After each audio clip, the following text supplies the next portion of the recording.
introduce for a second or two, which will give time for people to keep coming into the virtual room.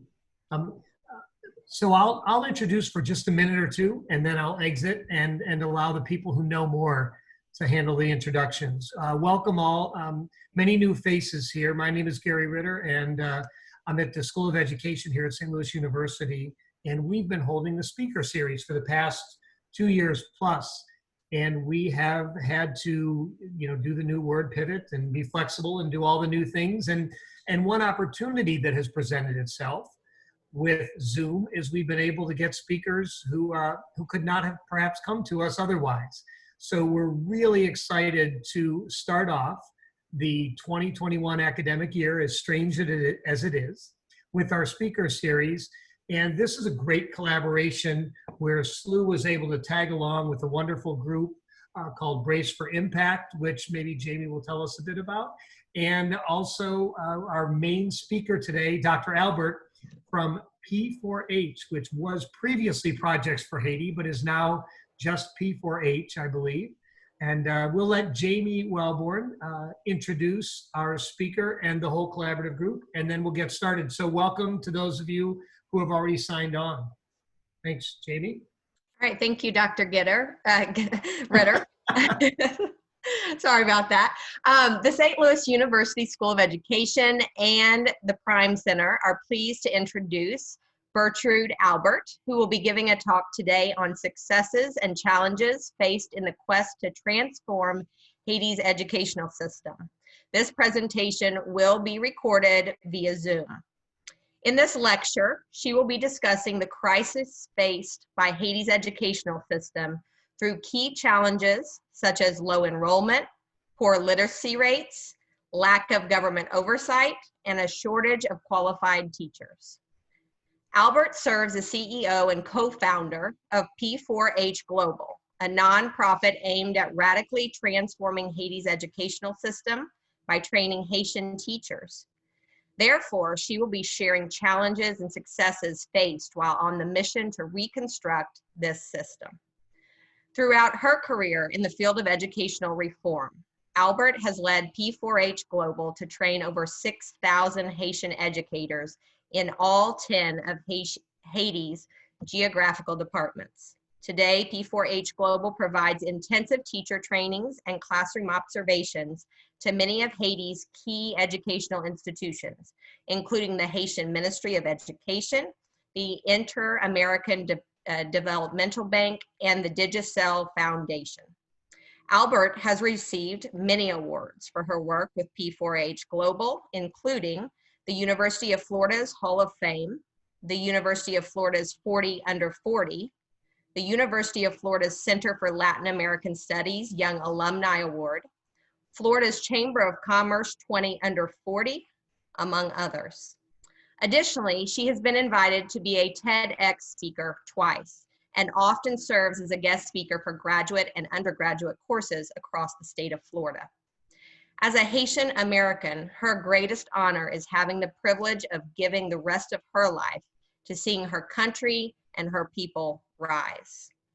Last March, before the pandemic, 3 faculty members from the School of Education, Drs. Maureen Wickedy-Lee, Dr. Merlene Gill, and I traveled to Cap Haitian, Haiti, with the co-founder of Brace for Impact, Kyle McClellan, and the program director, Estevison Coleman. We went to experience the Haitian culture, to visit the IDD school, and explore ways in which the School of Education might support that community. As soon as we landed, we drove to the P4H training facility and met one of the brightest, most beautiful souls we have ever met. We still talk about the great big hugs we received that day from Dr. B. We hope you get to experience that very same love today. Please join us in welcoming Dr. Bertrhude Albert. Oh my goodness. Thank you so much, Jamie, for that very warm introduction. And I have to say that the day that I met the SLU family, I don't think that I'm going to forget that, the authenticity that you all carried, the passion, the humility, the drive. There was so much that really spoke out to me. And I think it's only a glimpse of the SLU family and the leadership team. So thank you to you all.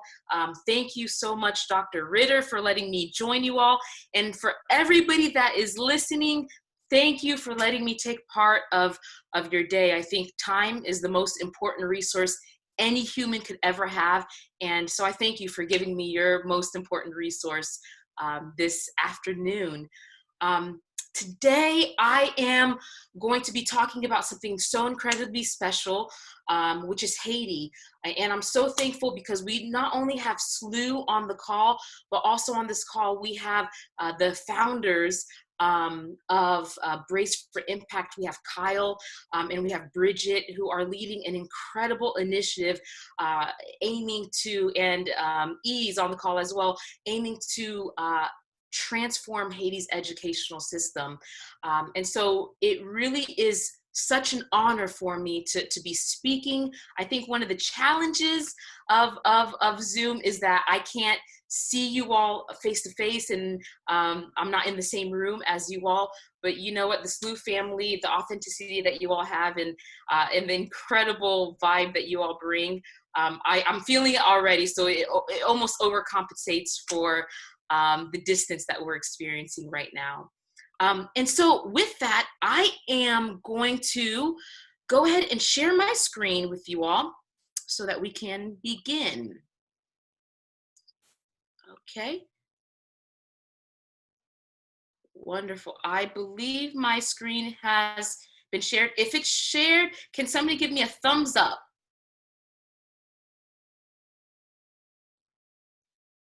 Great. Thank you so much. Alrighty, let's go ahead and begin. Today, we are going to be talking about the successes and challenges faced while on the quest for transformation, for transforming Haiti's educational system. As Jamie mentioned, I'm the co-founder of P4H Global, and we are a nonprofit organization that has given the entire weight of this organization towards transforming Haiti's educational system. And it really has been one of the greatest honors and one of the greatest challenges of my life to really try to see changes within a system that I care so deeply for. So, who am I? As I mentioned again, my name is Bertrhude, and I am a Haitian American. I was born in Haiti, but at a young age, I immigrated to the United States. And what's so interesting about my story is that I left Haiti for educational reasons. I'm one of 6 children, and my parents said, you know what, if we want to have our children have the greatest possibilities for growth in the future, leaving Haiti, unfortunately, was the route that we had to take. And incredible turn of events, I find myself returning back to Haiti, returning back to my homeland in order to fix a system that failed me. Because quite literally, if the educational system wasn't broken in Haiti, my family and I, we wouldn't have immigrated. So it really is a full circle, seeing that I left and I'm coming back for the same reason, the educational system. And one thing I would love to share with you all, one thing that anybody that is working with me should probably know, is that I am a Florida Gator. Go Gators. That is where I did my undergraduate. I did my master's and my PhD all at the University of Florida. So I was a professional student for about a decade. And then I think they got tired of me and kicked me out. They said, okay, B, go change the world now. And I took that as my cue to leave the university. But I love SLU so much because primarily you guys are not FSU, which is our biggest rivalry here in Florida, but then also you guys are just good people. Moving forward, For the presentation today, there are going to be 4 major parts. We're going to be talking about the beginnings of P4H and my beginnings, but then also we're going to be talking about the challenges, successes, and the future. What I will ask is if you all have any questions, you guys can save them for the end, because at that point I'm going to ask that we take ourselves off of video and we're just going to engage with each other. Although typically this isn't how I do presentations. I like to have a lot of back and forth. I think that it's going to work well with us having the question and answers at the end. So the beginning of P4H is January 12th, 2010. At 4:53 p.m., the earthquake struck Haiti, a devastating earthquake that lasted only 35 seconds. But during those 35 seconds, over 300,000 Haitians died. Over 1 million Haitians became homeless. And for me personally, I knew that that was my calling to go back home to my country. As I mentioned in my introduction, I had left Haiti when I was young. And at that point in 2010, I was 20 years old and I had no intention of returning back to Haiti. But with that earthquake, I knew that I wanted to take part of something that was greater than myself. I wanted to be part of Haiti's rebuilding. And so my initial reaction was to get along with my roommate, who is my best friend and who is the co-founder of P4H, Dr. Priscilla Zelaya. She's actually on this call. We were roommates at that time, and we were at the University of Florida. We said, hey, let's go ahead and help the Haitian people by collecting clothes and food and shoes and school supplies, and we'll just distribute it to the Haitian people. We spent months collecting these supplies. It ended up being over 400 pounds of supplies, and we ended up flying to Haiti. That following March 2011, we flew to Haiti with 19 University of Florida students. And mind you, in the back of our minds, we were like, you know what? We are the change. We are bringing a solution. These clothes and shoes and food, these are the things that are going to help Haiti rebuild. I have to be honest, I felt like Oprah Winfrey. I spent a week in Haiti with the University of Florida students, just passing these clothes out. And I was like, you get a shirt, you get a shirt, you get a shirt. Everybody gets a shirt. I legitimately felt like a younger, blacker, broker Oprah Winfrey. So it was really, for me, a highlight being able to meet immediate needs or meet needs that I thought were there. At the end of our week in Haiti, Priscilla and I, we sat down with some of the leaders in the community and we told the leaders, hey, how did we do? Like, did we completely radically transform the situation of people in the community? To our surprise, the community leaders, they told us, Bertrhude, Priscilla, thank you for your time and for your heart, but you guys actually hurt us more than you helped us. The supplies that you all passed out to us, that is not what we need. What we need is a transformation of the systems that are in play here in Haiti, the systems that are undermining our growth and our development. And I hope that you all are beginning to see that what they're talking about, one of the prime systems that they were talking about was Haiti's educational system. You see, we were in the United States and we were doing what a lot of researchers say is happening, like with the book When Helping Hurts, Toxic Charity, Dead Aid, More Than Good Intentions. These books and these researchers are saying that the philanthropic world is coming in to countries like Haiti, and we're coming in with supplies, and we're coming in thinking that we are helping, but we are undermining the development of the country. Now, there is maybe for another series, we can talk about the role of supplies, because I'm not at all suggesting that supplies are bad, or I'm not at all suggesting that giving food and shoes is a bad thing. But the question is, what is most appropriate? Is it a time for relief, or is it a time for development? And what we were learning is that when we were primarily simply focusing on bringing supplies and shoes, and we weren't looking at fixing the system, we were just looking at the symptoms, we were hurting the people more than we were helping them. And so in our journey, in the beginnings of P4H, we began to learn that in order to fix the system that is broken in Haiti, we had to jump into education. We had to look at a system that has been undermining the development of the Haitian people since the beginning, since the foundation of the nation in 1804. And so with that, we began working in Haiti, and we began facing some of the challenges that are at play when we're trying to transform an entire educational system. One of the challenges that we faced are what we mentioned, what I mentioned earlier, toxic charity. And it's this idea of people looking at countries like Haiti, countries throughout Latin America or Africa, and saying, okay, the issue at hand is that they don't have clothes. The issue at hand is that they don't have the food that we have.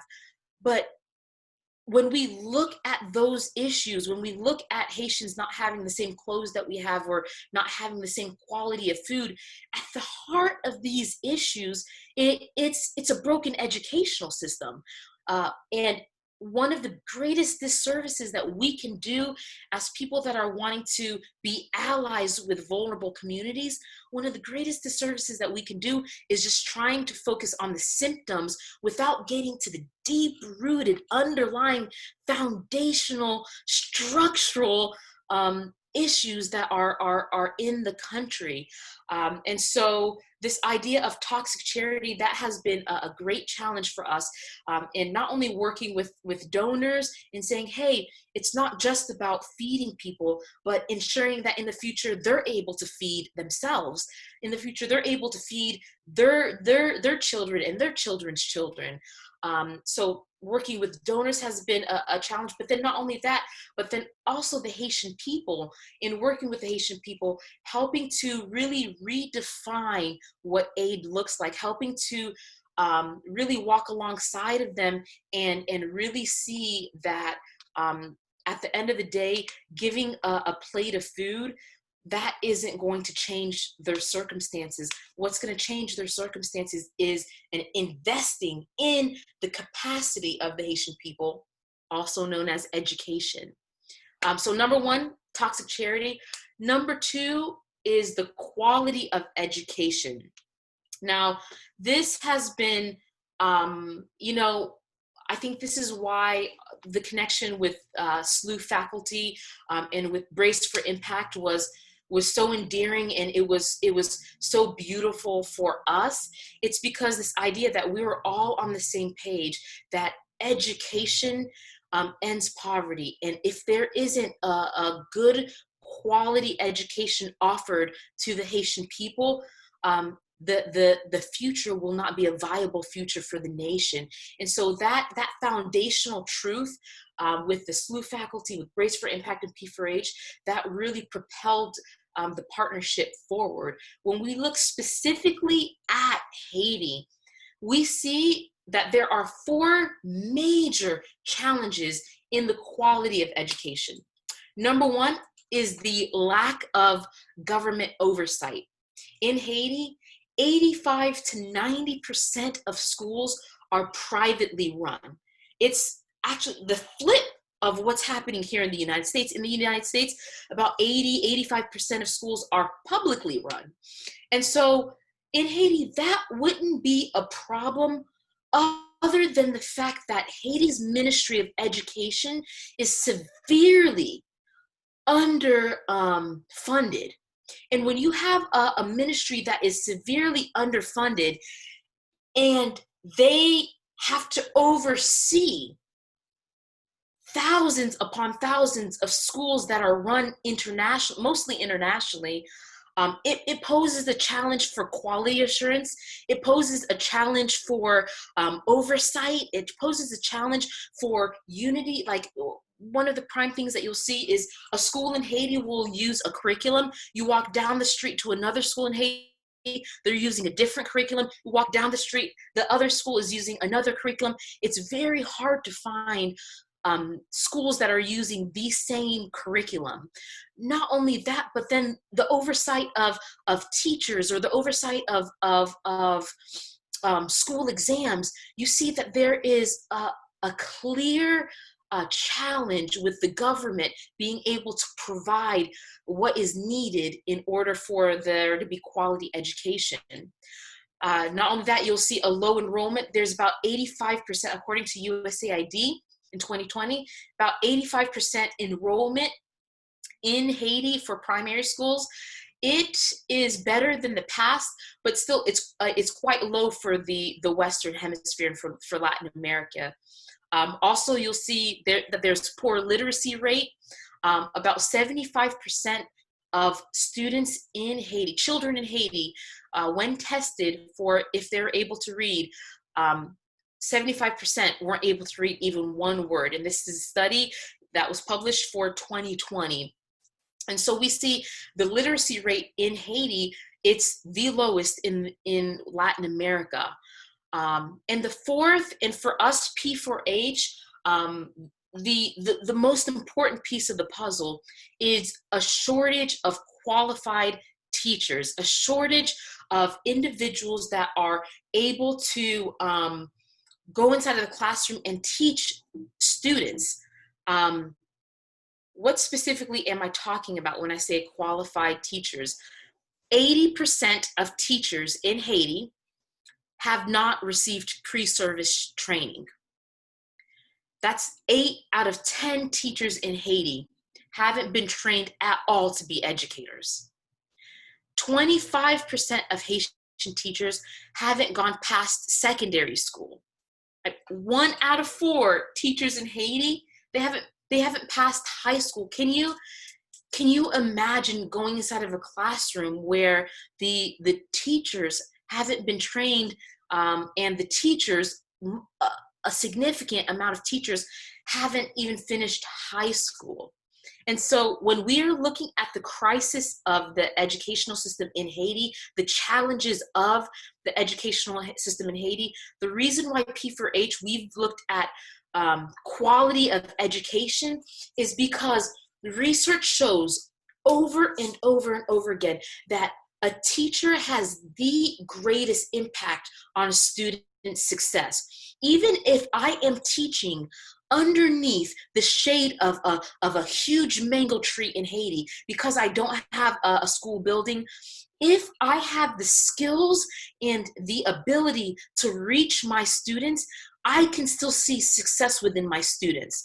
Granted, it is not the most ideal situation to be teaching underneath the tree of a mango. It is not ideal for me to have an environment where there's sun and there natural things that are coming to play and impacting us. But at the same time, an effective teacher is able to break through the noise and see success within their students. And I think everybody here that's listening, we all can probably think of that one teacher in elementary school or middle school, or even at the university level, who believed in us despite the noise of our life, despite the noise of the classroom, and who really pulled out that excellence within us. And so with us in P4H, we say the crisis in Haiti is so huge. There's lack of supplies, there's a lack of oversight, there's illiteracy, there's so many things that are going wrong within Haiti's educational system. But if we had to tackle one thing, the one thing that we would put our bet on would be the teachers and improving the quality of education in Haiti.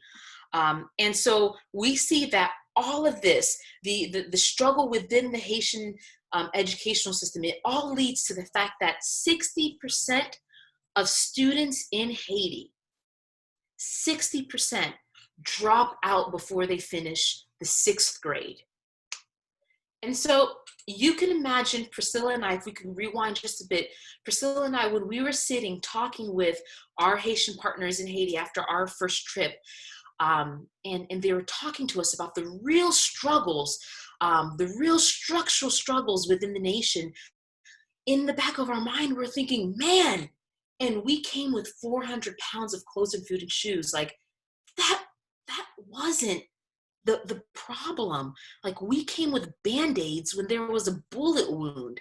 We, as a nonprofit, we knew that we had to completely pivot if we wanted to get to the deep-rooted structural problems, the systemic problems that are really challenging the development of the nation.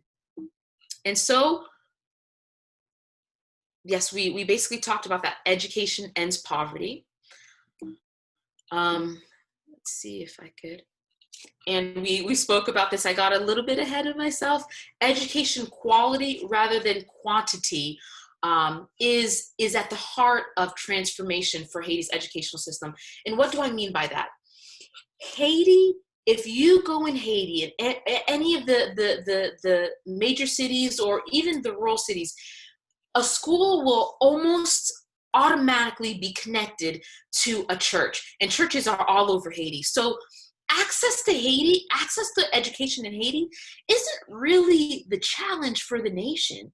Access to Haiti, organizations like Food for the Poor have done a phenomenal job at building schools, or the Digicel Foundation, which are two of our really dear partners. They've done a phenomenal job at building hundreds of schools throughout the nation.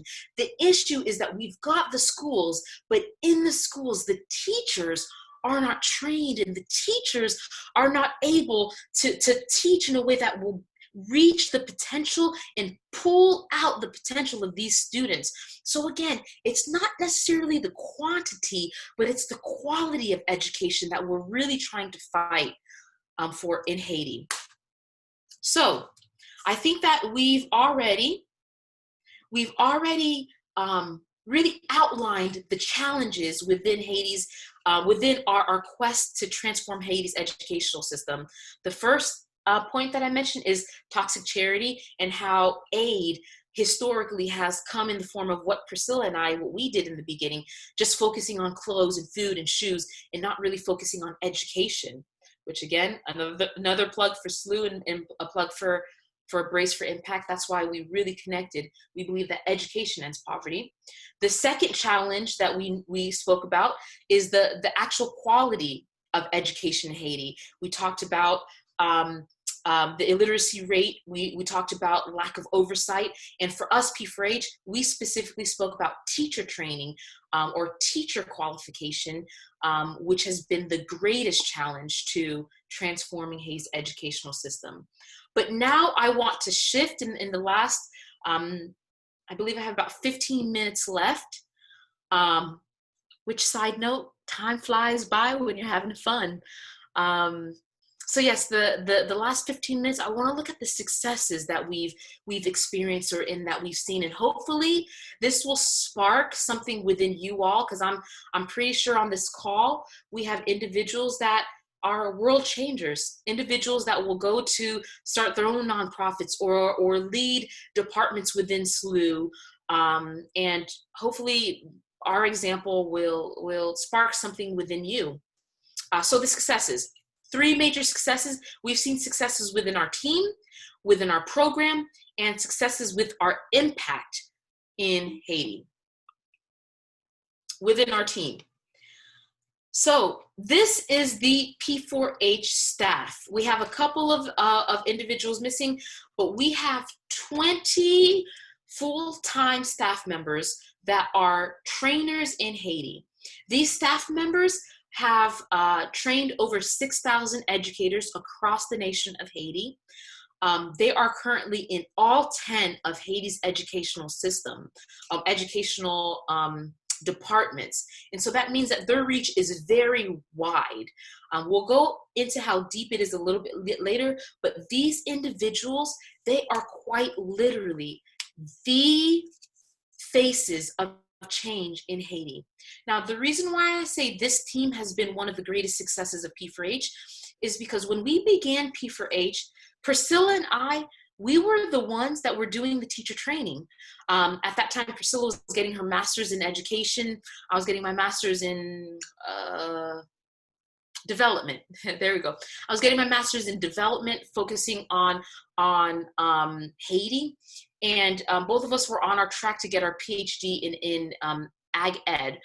And so we were like, hey, we've got all the letters behind our name. Like we're the ones that should be doing the training. But as time progressed, we realized that if we truly believe that education and capacity building is the way for Haiti to rebuild, then we should be doing that with Haitians, and Haitians should be the ones that are leading the change. Like we should be training Haitians in order for them to be training Haitians, the train the trainer model. And so as we began to find Haitians that were absolutely incredible stars, qualified, passionate about seeing changes in their nation, we began to see incredible, absolutely incredible impact on our work. Something as small as they are the ones that speak the language. They speak Haitian Creole. So when a Haitian is teaching another Haitian, it's 10 times better than when we have Americans, because we would bring Americans with us, Americans that are teaching and using a translator. Granted, there's a time and a place for that. I'm not at all knocking organizations that will do that, but I'm just saying there's something really special and beautiful about building the capacity of the people on the ground so that they are the faces of change. It takes education to another level, and it's just something that really excites me, because we are living out that belief that education ends poverty, because we are educating the Haitians and they themselves are transforming their nation. And so you see, our Haiti staff, they continue to grow. Actually, we are currently recruiting with the new project we're beginning. This Haiti staff is going to grow to 30 full-time staff members. And this vision of transforming Haiti's educational system, it's going to happen because it's Haitians that are doing it. And even though I'm Haitian American, I live here in the United States, but when Haitians take leadership, it takes on a new form. And you see another beautiful thing about Haitians changing Haiti. This picture was taken a couple of days ago. I'm here in the United States. I can't get back to Haiti. I haven't been able to go to Haiti for the past 6 months because of COVID. But now, with things getting back to normal, it's the Haitian people. They're the ones, this is the Haiti staff, they're the ones that are able to enter back inside of the classroom using social distancing, of course, but it's their nation. They have the most at stake. Not only that, but they're living there. And so it's so strategic to use the people that are most impacted by the system in order to transform the system. And so we see that there they are. Oh, they're just stars. They are the faces of Haiti. And that has been one of the greatest successes. So the first success is the team. The second success is the actual program that they are using and the program that they are doing. The traditional method of teaching, teacher training, is very much, okay, let's train, and then we'll train a second time, and then we'll train a third time. And with that, people expect that as we train, the Haitian people, they will get better, and the educational system will get better. And we say no. Within P4H, we say this has been probably one of the greatest fallacies for teacher training, because we're not the first organization to do teacher training. We are not. We have grown to be one of the leading teacher training, and according to MENF, the Ministry of Education in Haiti, we are the largest teacher training nonprofit within the nation of Haiti. But we aren't the first to come at it.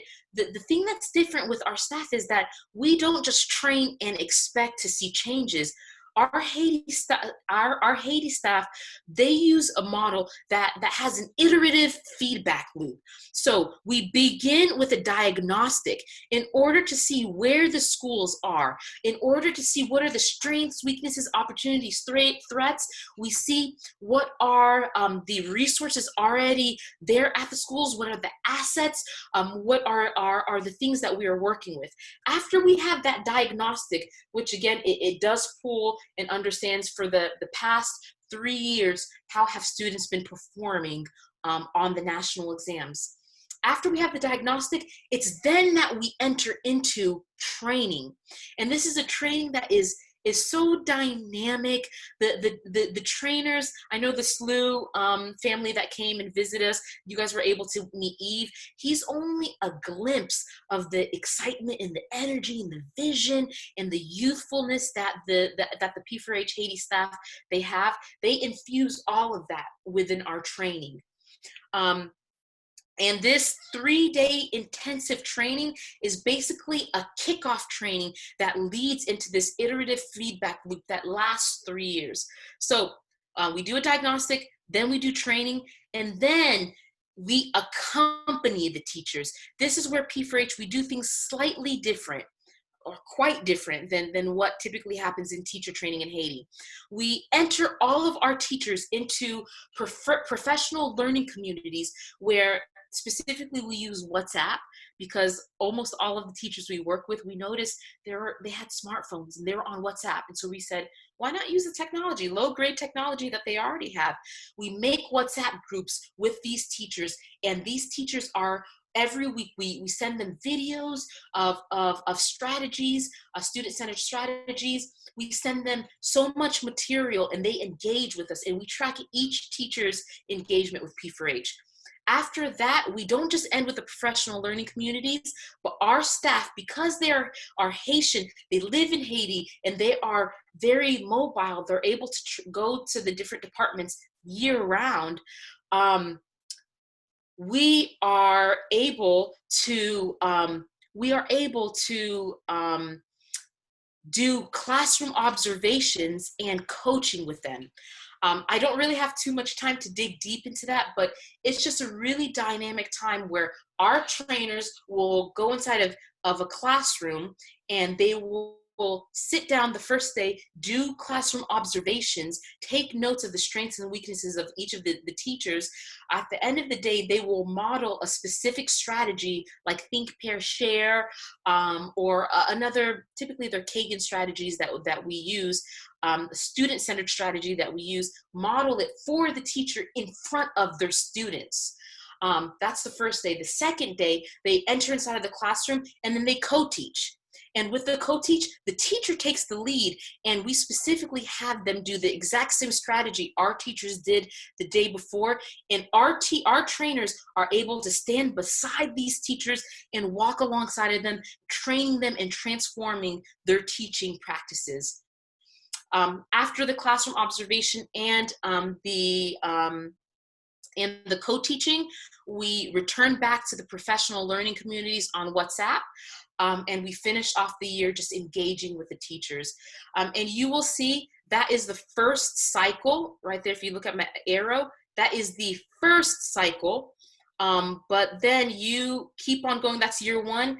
There would be year two. That would be the second cycle. And then year three would be the third cycle. It is basically this iterative feedback loop. And I'm going to show you a couple of images of our trainings. You'll see just how dynamic even the participants, they begin to embody just this zeal and the excitement and the theatrics that our trainers bring with them. Keep going. We have demonstrations. We talk about how teachers are like a match that are ready to light up and illuminate their students. We bring teachers inside, outside. We model what interactive group learning should look like for the teachers we work with. We also have skits. This is a skit on corporal punishment, and we really focus on this idea of not beating your child and children in classrooms, but working alongside of them and using positive reinforcements. Again, just really engaging moments, and you'll see different contexts are different. We're positioned differently, but the idea is getting the teachers outside of the traditional rote memorization and the traditional types of teaching that we will see in Haiti. And if you guys will look at this professor right here, we see this image a lot. Teachers throughout the day, they just pull out their phone and they'll start recording parts of the session because they're really engaged and they want to repeat it. And quite literally, this is not the type of professional development that you will see in Haiti. And this is an image of our professional learning communities. You'll see that we have videos that our teachers are sending. And I mean, the success is absolutely incredible. You see teachers just really engaging with us and really taking the leadership of their own professional development. Here's an image of our trainers in the field, doing classroom observations. So again, we sit typically in the back of the classroom with our SWOT analysis, and we analyze the teacher, definitely looking at the strengths, but then also areas for improvement. And then we have, this is a training that our trainers do within our training center. This is our facility, our auditorium within Haiti. All of this just gives this idea of our trainers being very incredibly successful with the work that they are doing with the actual program. But then when we look at the final success, as I'm wrapping things up, the final success is the success within the program. Within the program, we see that the average pre-test for a teacher that is entering into our professional development is 42%. The average post-test for a teacher that is has completed our intensive training will be a 92%. And now with this incredible change in knowledge gain, we know that knowledge gain, that is only the beginning of a transformation. We don't rest all of our hope on teachers understanding the information that we give them, but we know it's a critical part because oftentimes these teachers, when we test them on very, very, very basic educational theories and educational practices. And as we talk to them, they say, you know what, Dr. B, I went through training and I never fully understood, because they'll teach me in French and I don't even fully understand French, or they'll just go so fast and I'm not going to engage with the content. And so we do consider this a very big win, the fact that they do understand the knowledge, the content that we give them. But then we continue on to measure the impact within the PLCs, the professional learning communities. We have about 70% of our teachers that are engaged within our professional learning communities. Granted, we want that number to be higher, but the idea of having hundreds of teachers, because at this point we've got about a couple hundred teachers within this specific program, hundreds of teachers across the nation every week that are engaging with us online. For us, that is a wild success because they're growing weekly. Finally, we look at successes within the actual observation, and we see that the classroom data that we are picking up when we do the diagnostic, the average teacher will score about 32 out of 272 points. And the second score, they'll score about 61 out of 272 points. And now seeing 61 out of 272 points, that might not be the most exciting thing, but for us as an organization, we know that we're not looking for perfection, we're looking for progress. And it's not going to be an overnight transformation of Haiti's educational system. It's going to be little by little. And so that is exactly what we're doing. We're trying to see small successes within the program that we are working in. Not only that, but thematic analysis will show us that teachers are actually taking the skills that we've given them and the tips that we've given them inside of the classroom. And then qualitative data will show us that student attendance and engagement is higher according to our directors. There are less students being sent to the principal office because teachers are using strategies like this, strategies mixed pair share, where they're having the students dance and get involved as they're learning. And then we overall are just seeing a lot of positive qualitative impact within the work that we are doing.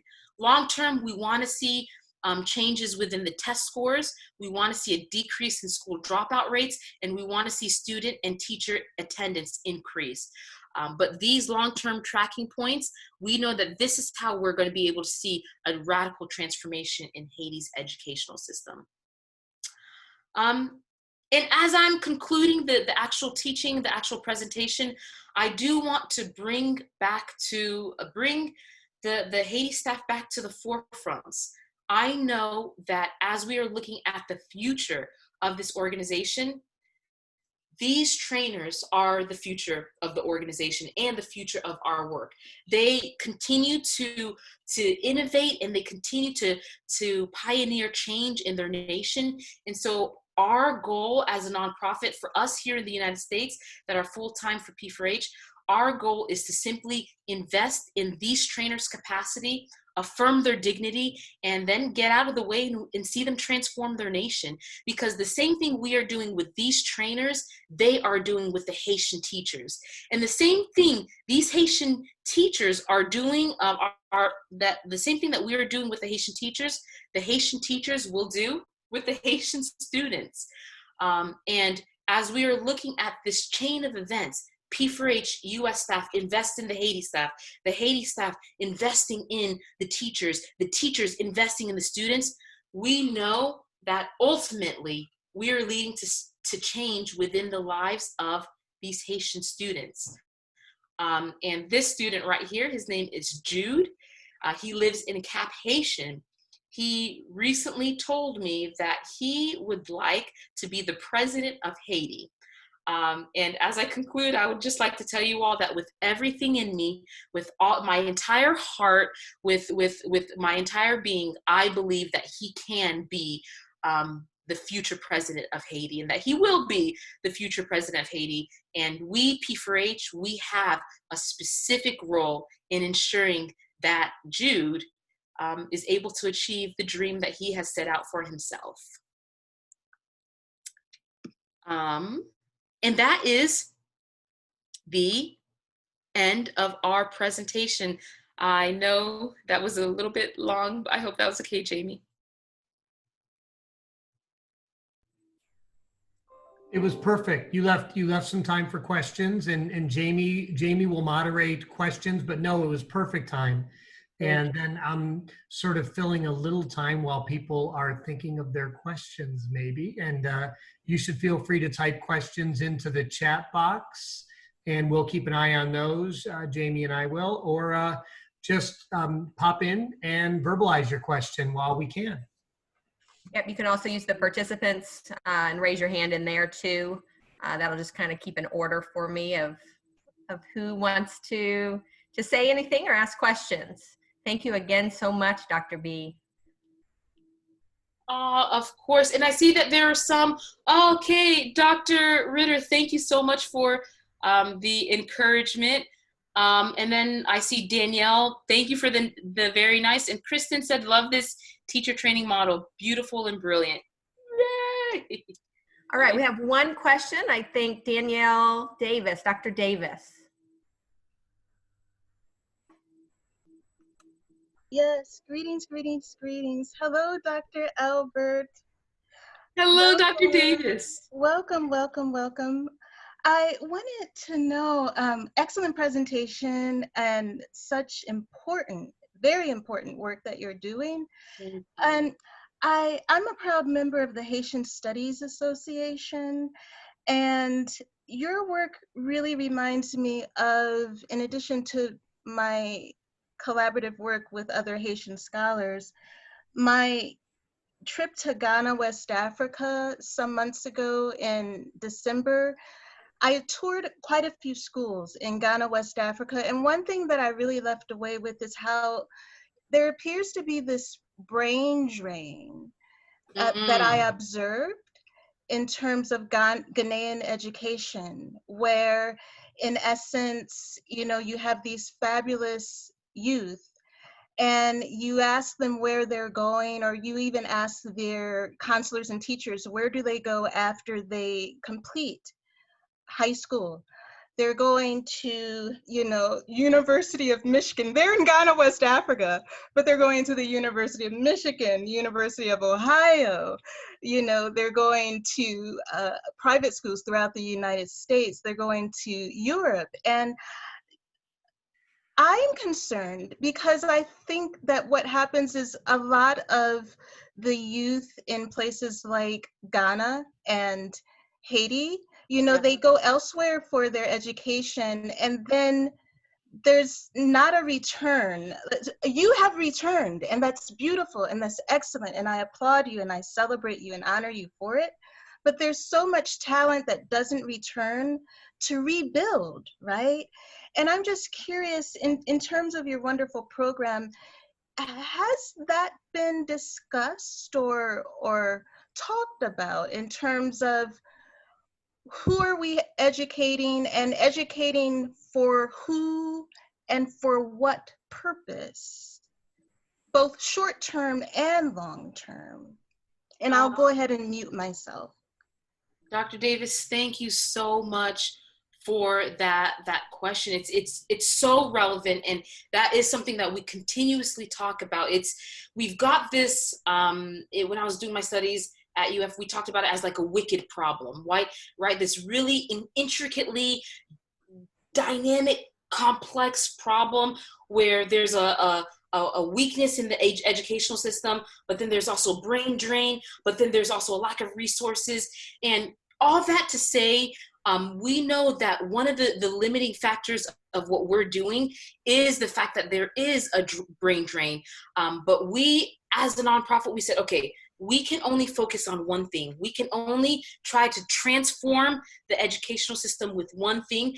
But our hope and our strategy is, as we are improving Haiti's educational system, Haitians are able to create innovative ideas and innovative solutions in order to retain talent in Haiti. Because the reality is, there still is an incredible amount of talent in Haiti. There are still some, and I love your nodding, I love the interaction. There's still an incredible amount of people that are working. And so if we know that naturally there's going to be diaspora that is leaving and the brilliant people that are leaving, how do we ensure that the people that are staying, it's the same caliber of brilliance? And it's through transforming the Haitian educational system. I think a weakness as well, or one of the limiting factors of what we do, is as people, as the system is transformed and there are more and more people graduating. So right now it's only 60% of students graduate the sixth grade, and then only 1% of students graduate university.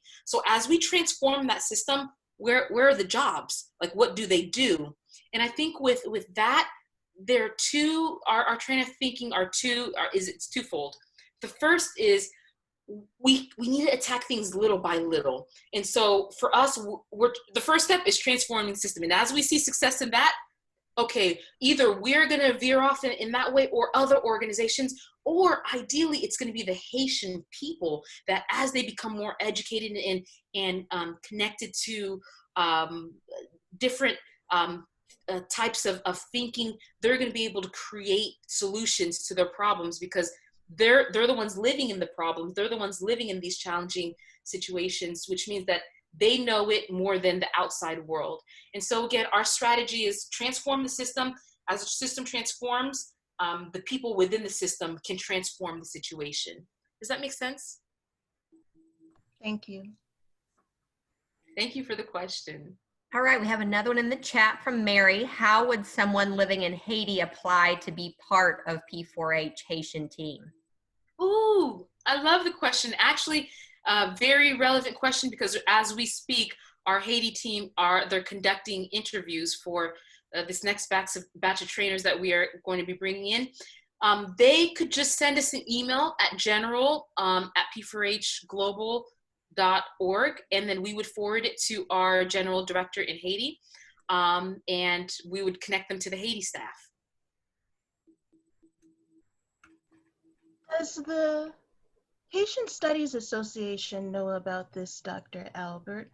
Because this may be another resource for you in terms of both man and woman power and additional things that will help the project continue to be successful. Wow, no, not at all. But I would.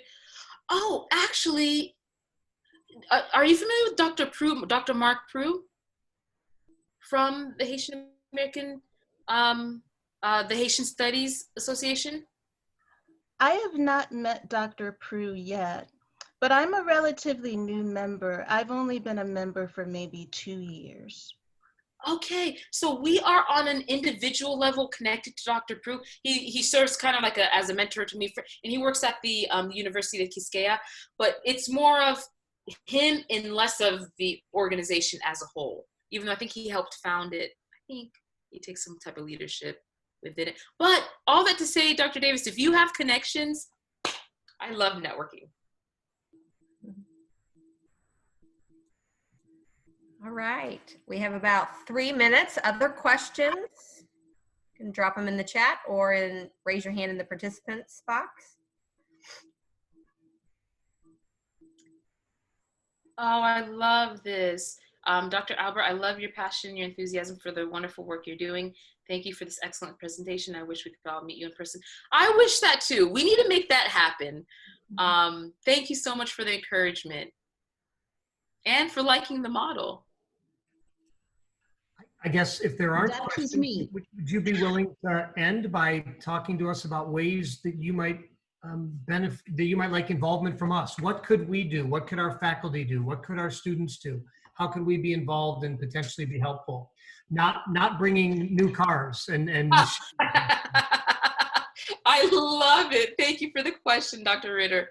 I think the number one way, because there is already synergy with Brace for Impact and Kyle and Bridget, I think the partnership is only going to go deeper with Brace for Impact. So connecting with Brace for Impact is a huge way.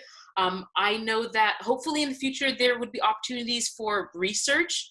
Hopefully in the future, if there are individuals that are studying education, we can do workshops where perhaps SLU University professors come and train our trainers. And the idea of training trainers continues further. And as you train our trainers, we can train starting off with the school, with Brace for Impact School, and then we could start off with other schools. I think that those probably would be the greatest ways of partnering. So again, Brace for Impact, connecting with Brace for Impact. I think the second point that I mentioned was potential research opportunities. And then the third point would be if you have individuals that would like to come to Haiti to host workshops for our trainers, man, it would be incredible. Thank you. So Kyle, if you want to. Yeah, I just want to say my name's Kyle McClellan. I'm the co-founder of Brace for Impact with my wife Bridget, and we got to meet Dr. B in a random meeting. We were having a meeting with Food for the Poor. We're walking out, and they're like, "Hey, there's some ladies that work in Cap-Haitian. They're really dynamic and do some stuff for schools. You guys should meet them." And we followed up shortly after, and has led to this. And really, the love everything she said when we got to meet her, and I could tell very quickly that we align. And just from a vision standpoint and where we see this going, it's when I hear her talk, it's like, man, I could just record that when I get asked to speak and just play that, because it's the same thing. Not trying to come and take the American thing and just, give all these things to this community, expect them to be better, but it's investing in that local leadership. And that's truly what we have tried to do. We have a children's home, a school, a hospital that is run by a kid that grew up in our orphanage that became a doctor and is now running this medical center, a vocational school, water and sanitation. All of these things are all Haitian led though. We have a Haitian board down there that we do our part, which is to fundraise. We know that their strength is knowing the things and the needs of the people in the community. Their weakness is funding. And so where our strength is the funding side of it. And that's where it comes in the education piece here. I can tell you what my strength on education is, and it's knowing other people that are very well educated and know how to, look at things through the lens of professors and teachers. And that's not my strength.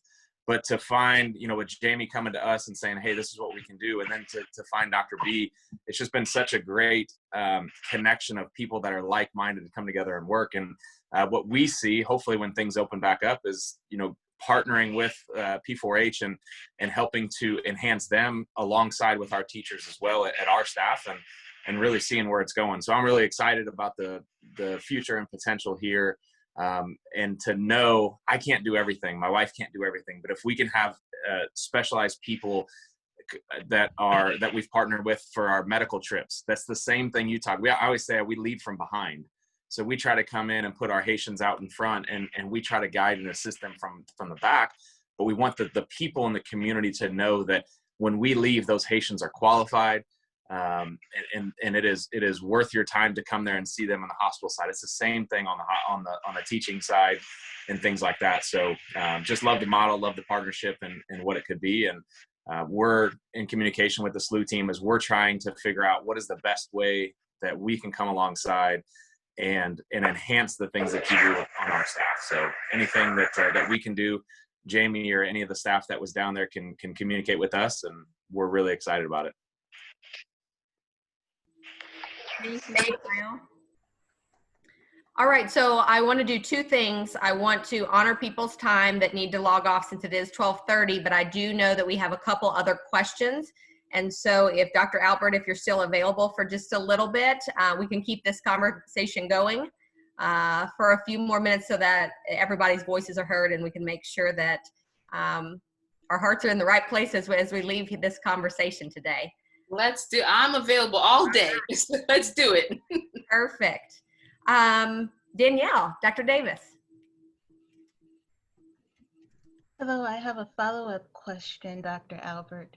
The follow-up question is, to what extent do you envision bringing in the role of parents and the knowledge and capacities of parents within the program, parents of the Haitian students? And the reason why I ask is because over the last couple of years, I've been working very closely with Black homeschool families.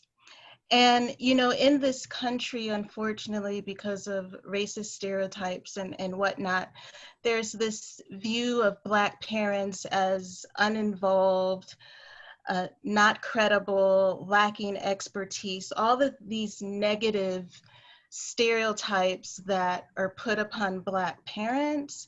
But my work with Black parents has totally flipped that. The work that Black parents that I've worked with in terms of educating their youth, training their youth, designing their own curricula has been outstanding, remarkable. And I really think that Black parents are discounted in a way that's very unfair and that actually hurts children.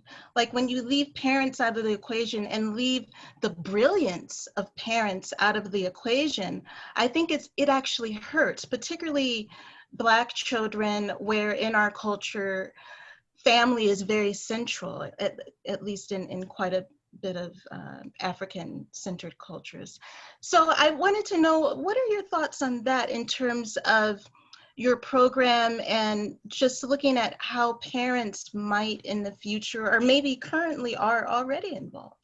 I love that. Thank you. Dr. Davis, I love the way your brain works. I love that so much. I truly believe in the entire P4H Haiti staff. We believe that the first school is your home. And so with that, as we began last year, we began a contract with the Ministry of Education, and our biggest struggle, or our biggest barrier, has been finances, and ensuring that, like, hey, can we develop a program? Even though we believe that parents and community need to get involved, at this point, like, finances only allow us to develop this really great training for teachers and directors.